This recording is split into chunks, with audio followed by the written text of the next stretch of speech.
സ്വാഗതം പേജ് 10 സ്റ്റോറീസിലേക്ക്. ഇറാനെ ആക്രമിക്കാൻ തീരുമാനിച്ച നിമിഷത്തെ ശപിക്കുകയാണ് ഇപ്പോൾ ട്രംപ് എന്ന കാര്യം ഉറപ്പാണ്. അങ്ങനെ പറയാൻ കാരണമായ ഏറ്റവും പുതിയ ദൃശ്യം ആദ്യം കാണാം.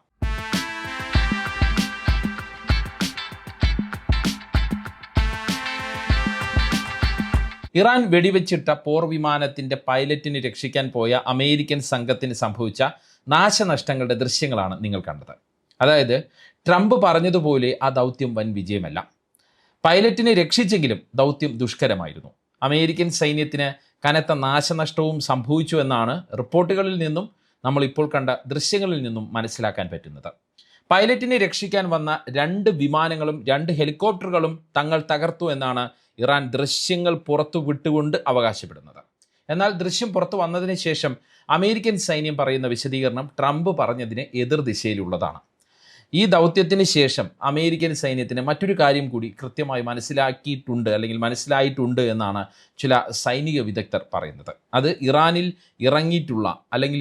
ഇറങ്ങിയുള്ള ദൗത്യം അത്രത്തോളം ദുഷ്കരമാണ് എന്നുള്ള കാര്യമാണ്. ഒരു കാര്യം ഉറപ്പാണ്, അമേരിക്കയ്ക്ക് ഇറാൻ യുദ്ധത്തിലൂടെ കനത്ത നാശനഷ്ടങ്ങളും അതിലൂടെ സാമ്പത്തിക നഷ്ടങ്ങളുമാണ് സംഭവിച്ചുകൊണ്ടേയിരിക്കുന്നത്. അതുതന്നെയാണ് ഏറ്റവും ഒടുവിൽ ഇപ്പോൾ ഈ പൈലറ്റിനെ രക്ഷപ്പെടുത്താനുള്ള ദൗത്യത്തിലും സംഭവിച്ചിട്ടുള്ളത്. മാത്രമല്ല, അമേരിക്കയുടെ പേര് കേട്ട സാങ്കേതിക വിദ്യയെ കവച്ചുവെച്ചാണ് ഇറാൻ ഓരോ വിമാനവും വെടിവെച്ച് വീഴ്ത്തുന്നത് എന്നതും അവർക്ക് കനത്ത നാണക്കേടാണ്. ഈ സാഹചര്യങ്ങളെ പരിശോധിക്കുകയാണ് ഈ വീഡിയോയിലൂടെ. ആദ്യം എന്താണ് പൈലറ്റിനെ രക്ഷിക്കാൻ അമേരിക്ക നടത്തിയ ദൗത്യത്തിൽ സംഭവിച്ചത് എന്നത് പരിശോധിക്കാം. ഏപ്രിൽ 3 വെള്ളിയാഴ്ചയാണ് ഇറാന്റെ വ്യോമ പ്രതിരോധ സംവിധാനം അമേരിക്കയുടെ F-15 അതായത് F-15 ഈ സ്ട്രൈക്ക് ഈഗിൾ വിമാനം വെടിവെച്ചിട്ടത്. തെക്കൻ ഇറാനിലെ ഹോർമൂസ് ദ്വീപിന് അടുത്ത് വെച്ചോ അല്ലെങ്കിൽ അടുത്തുള്ള മറ്റൊരു പ്രവിശ്യയിൽ വെച്ചോ ആണ് വിമാനം തകർത്തത് എന്നാണ് നിഗമനം. റഷ്യയുമായി ചേർന്ന് തങ്ങൾ തയ്യാറാക്കിയ ഏറ്റവും പുതിയ വ്യോമ പ്രതിരോധ സംവിധാനം ഉപയോഗിച്ച് വിമാനം തകർത്തു എന്നാണ് ഇറാൻ അവകാശപ്പെട്ടത്. വിമാനത്തിൻ്റെ ചിറകിൻ്റെ ഭാഗങ്ങളടങ്ങിയ ചിത്രങ്ങളും ഇറാൻ പുറത്തുവിട്ടിരുന്നു. മാത്രമല്ല, ഒരു പൈലറ്റിനെ തങ്ങൾ പിടികൂടിയെന്നും ഇറാൻ അവകാശപ്പെട്ടു എന്നുള്ള വാർത്തകളും അന്ന് പുറത്തു വന്നിരുന്നു. തുടർന്നാണ് ഇറാൻ F-15 വിമാനം വെടിവെച്ചിട്ട കാര്യം ആദ്യം സ്ഥിരീകരിക്കാത്ത അമേരിക്കൻ സെൻട്രൽ കമാൻഡ് ഇക്കാര്യം സമ്മതിച്ചത്. വിമാനത്തിൽ 2 ക്രൂ അംഗങ്ങളാണ് ഉണ്ടായിരുന്നത്. അതായത് ഒരു പൈലറ്റും അമേരിക്കൻ സൈന്യത്തിൽ കേണൽ പദവിയിലുള്ള വെപ്പൺ സിസ്റ്റം ഓഫീസർ അല്ലെങ്കിൽ ഈ ബോംബുകൾ വർഷിക്കുന്ന ഓഫീസറും. വിമാനം തകർന്ന ഉടനെ തന്നെ ആദ്യത്തെ ആളെ അതായത് പൈലറ്റിനെ അമേരിക്കൻ സേന രക്ഷപ്പെടുത്തി. പക്ഷേ ഇക്കാര്യം അമേരിക്ക ആദ്യം പുറത്തുവിട്ടിരുന്നില്ല. 2 പേരെയും കാണാനില്ല എന്നുള്ള രീതിയിലുള്ള വാർത്തകളാണ് ആദ്യം പുറത്തു വന്നത്. രണ്ടാമത്തെ ദൗത്യം ബാധിക്കുമെന്നുള്ള പേടി കൊണ്ടാണ് ആദ്യത്തെ രക്ഷാപ്രവർത്തനം അതായത് പൈലറ്റിനെ രക്ഷപ്പെടുത്തിയ കാര്യം അമേരിക്ക ഔദ്യോഗികമായി ആദ്യം സ്ഥിരീകരിക്കാതെ ഇരുന്നത് എന്നാണ് നമുക്ക് പിന്നീട് മനസ്സിലാക്കാൻ പറ്റിയത്. രണ്ടാമത്തെ അംഗം അതായത് കേണൽ പദവിയിലുള്ള ഉദ്യോഗസ്ഥൻ ഇറാന്റെ മലനിരകളിലാണ് കുടുങ്ങിപ്പോയത്. ഇദ്ദേഹത്തെ കണ്ടെത്താൻ ഇറാൻ വൻ തുക പ്രതിഫലം പ്രഖ്യാപിക്കുകയും ചെയ്തു. തുടർന്ന് നാട്ടുകാരും ഗോത്രവർഗ്ഗക്കാരും ഇയാളെ കണ്ടെത്താൻ നടത്തുന്ന തിരച്ചിലുകളുടെ ദൃശ്യങ്ങളും പുറത്തു വന്നിരുന്നു. തുടർന്നാണ് പൈലറ്റിനെ രക്ഷപ്പെടുത്താൻ അതിസാഹസികമായ രാത്രികാല ദൗത്യത്തിന് അമേരിക്ക തുടക്കമിട്ടത്. ഇറാനിൽ അകപ്പെട്ടു പോയത് കേണൽ പദവിയിലുള്ള ഉദ്യോഗസ്ഥനാണ് എന്നതാണ് അമേരിക്കയെ കുഴപ്പിച്ചത്. ഈ ഉദ്യോഗസ്ഥൻ ഇറാന്റെ പിടിയിലാകുന്നത് അമേരിക്കയ്ക്ക് ഒരിക്കലും സങ്കല്പിക്കാൻ കഴിയുന്ന കാര്യം അല്ലായിരുന്നു. അതുകൊണ്ടാണ് അതിസാഹസികമായ ദൗത്യത്തിന് ഒരു നൂലിഴ വ്യത്യാസം വന്നാൽ വൻ പരാജയമാകുന്ന ദൗത്യത്തിന് അമേരിക്ക തുനിഞ്ഞത്. ഇറാന്റെ ഭൂപ്രകൃതിയും അവിടുത്തെ സൈനിക സാന്നിധ്യവും ഈ രക്ഷാദൗത്യത്തെ ചരിത്രത്തിലെ തന്നെ ഏറ്റവും വെല്ലുവിളിയുള്ള ഒന്നാക്കി മാറ്റിയെന്നാണ് അമേരിക്കൻ ഉദ്യോഗസ്ഥർ തന്നെ പിന്നീട് രഹസ്യമായി പറഞ്ഞത്. ഇറാനിലെ സാംഗ്രോസ് പർവ്വത നിരകളിലാണ് ഈ കേണൽ ഒളിച്ചിരുന്നത്. അതിശൈത്യവും കുത്തനെയുള്ള മലനിരകളും കാരണം ഹെലികോപ്റ്ററുകൾക്ക് ഇവിടെ ഇറങ്ങുക എന്നത് അസാധ്യമായ കാര്യമാണ്. കൂടാതെ ശത്രുക്കളുടെ കണ്ണിൽപ്പെടാതെ ഈ മലനിരകളിൽ പൈലറ്റിനെ കണ്ടെത്തുക എന്നതും വലിയ കടമ്പയായിരുന്നു. പൈലറ്റിനെ ജീവനോടെ പിടികൂടാൻ ഇറാൻ സൈന്യവും പ്രാദേശിക ഗോത്രവർഗ്ഗക്കാരും ഞാൻ നേരത്തെ പറഞ്ഞതുപോലെ വൻതോതിൽ തിരച്ചിൽ നടത്തുന്ന സാഹചര്യവും അവിടെ ഉണ്ടായിരുന്നു. അമേരിക്കൻ കമാൻഡോകൾ എത്തുന്നതിന് മുമ്പ് ഇറാൻ സൈന്യം കേണലിനെ കണ്ടെത്താതിരിക്കാൻ അതീവ ജാഗ്രത പാലിക്കേണ്ടി വന്നു എന്നാണ് അമേരിക്കൻ ഉദ്യോഗസ്ഥർ ഈ വാൾ സ്ട്രീറ്റ് ജേണലിനോടൊക്കെ പിന്നീട് വെളിപ്പെടുത്തിയത്. ഇറാൻ വികസിപ്പിച്ചെടുത്ത അത്യാധുനിക വ്യോമ പ്രതിരോധ സംവിധാനങ്ങൾ രക്ഷാദൗത്യത്തിന് വലിയ ഭീഷണിയുമായിരുന്നു. ശത്രുരാജ്യത്തിൻ്റെ നടുവിൽ നിൽക്കുമ്പോൾ പൈലറ്റുമായി സുരക്ഷിതമായി ആശയവിനിമയം നടത്തുക എന്നതും ശ്രമകരമായിരുന്നു എന്ന് അമേരിക്കൻ സൈന്യം പിന്നീട് പറയുന്നു.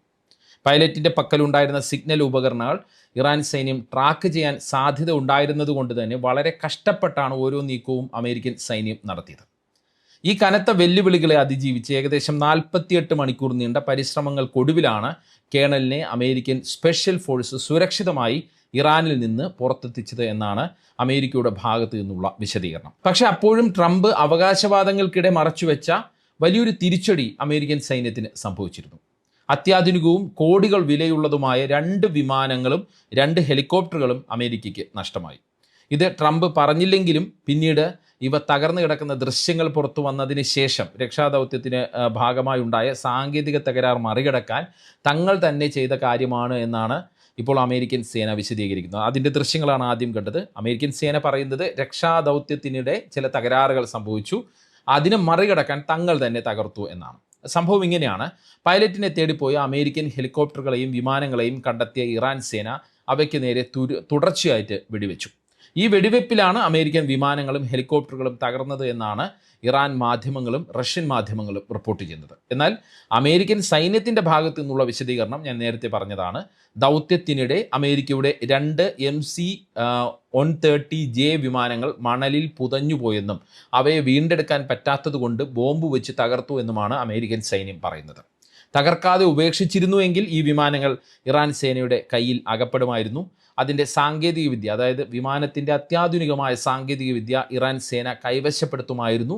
അതുകൊണ്ടാണ് തകർത്തതെന്നും ഇത് ദൗത്യത്തിൻ്റെ വേഗതയെ ബാധിച്ചുവെന്നും റിസ്ക് കൂട്ടിയെന്നും ചില ഉന്നത അമേരിക്കൻ സൈനിക ഉദ്യോഗസ്ഥർ തന്നെ രഹസ്യമായി സമ്മതിക്കുകയാണ്.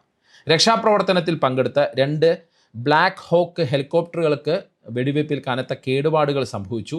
ഒപ്പം ഉള്ളിലുണ്ടായിരുന്ന സൈനികർക്ക് പരിക്കേൽക്കുകയും ചെയ്തു. എന്നാൽ ഈ ഹെലികോപ്റ്ററുകൾ പിന്നീട് സുരക്ഷിതമായി തങ്ങളുടെ ബേസിലേക്ക് മാറ്റിയെന്നും അമേരിക്കൻ ഔദ്യോഗിക വൃത്തങ്ങൾ അവകാശപ്പെടുന്നു. പക്ഷേ ഇറാൻ പറയുന്നത് ഈ ഹെലികോപ്റ്ററുകളെയും തങ്ങൾ തകർത്തു എന്നാണ്.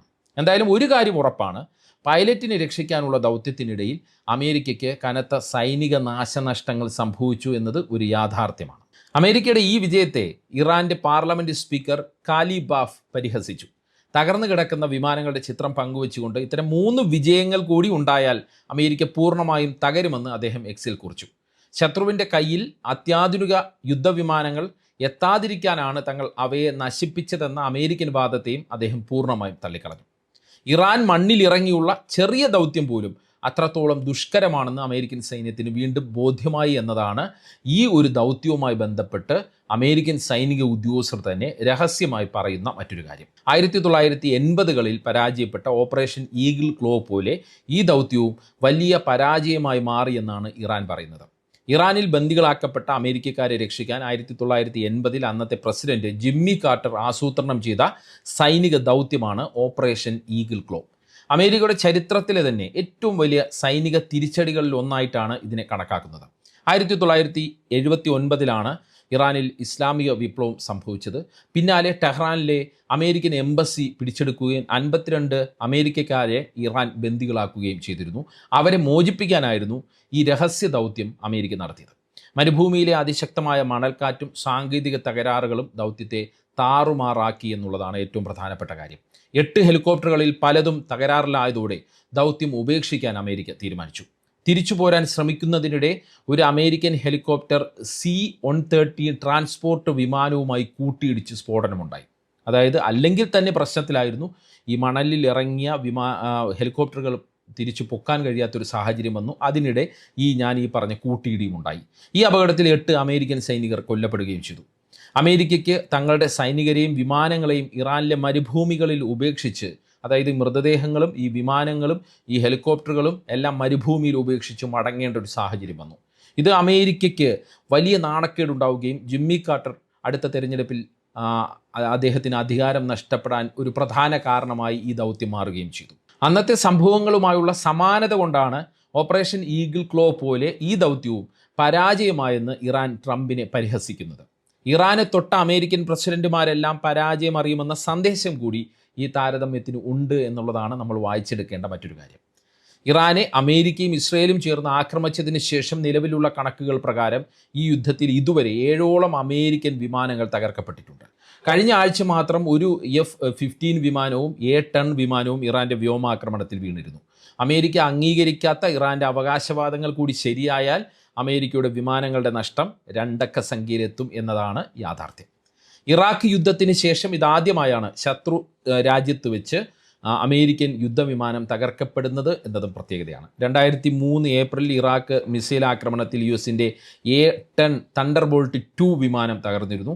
അതിനുശേഷം ഇതാദ്യമായാണ് US-ന് യുദ്ധവിമാനം ശത്രു രാജ്യത്ത് വെച്ച് നഷ്ടപ്പെടുന്നത്. അതും ഇത്രയേറെ വിമാനങ്ങൾ ഒരുമിച്ച് നഷ്ടപ്പെടുന്നത് എന്നുള്ള കാര്യവും നമ്മൾ എടുത്തു പറയേണ്ടതുണ്ട്.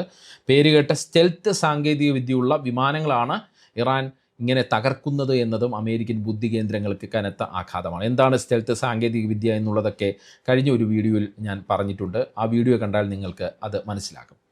ഇതൊക്കെ കൊണ്ട് തന്നെ ട്രംപ് എന്തൊക്കെ അവകാശവാദങ്ങളും ഭീഷണികളും മുന്നറിയിപ്പുകളും ഉയർത്തുമ്പോഴും ഇറാൻ ഉയർത്തുന്ന സൈനിക പ്രതിരോധം ട്രംപിനും നെതന്യാഹുവിനും വലിയ പ്രതിസന്ധിയാണ് സൃഷ്ടിക്കുന്നത്. ഊരിപ്പോരാൻ കഴിയാത്ത കുരുക്കിലാണ് ട്രംപ് ഉള്ളത് എന്നതാണ് യാഥാർത്ഥ്യം. ഉടൻ ഹോർമൂസ് കടലിടുക്ക് തുറന്നില്ല എങ്കിൽ ഇറാൻ കാണാത്ത തിരിച്ചടി നേരിടേണ്ടി വരുമെന്നാണ് ട്രംപ് ആവർത്തിച്ച് മുന്നറിയിപ്പ് നൽകുന്നത്. പക്ഷേ ഇറാൻ അതിലും കുലുങ്ങുന്നില്ല. ട്രംപ് ഇറാനോട് യുദ്ധം ചെയ്ത് മടുത്തു എന്നതും മറ്റൊരു യാഥാർത്ഥ്യമാണ്. എന്താകും കാര്യങ്ങളെന്ന് നോക്കിക്കാണുകയാണ് പശ്ചിമേഷ്യയും അതുപോലെ ലോകവും. പശ്ചിമേഷ്യയ്ക്ക് സമാധാനവും സാമ്പത്തിക സ്ഥിരതയും എത്രയും പെട്ടെന്ന് കൈവരട്ടെ എന്ന് നമുക്ക് പ്രത്യാശിക്കാം. മറ്റൊരു വീഡിയോയുമായി കാണാം. നന്ദി, നമസ്കാരം.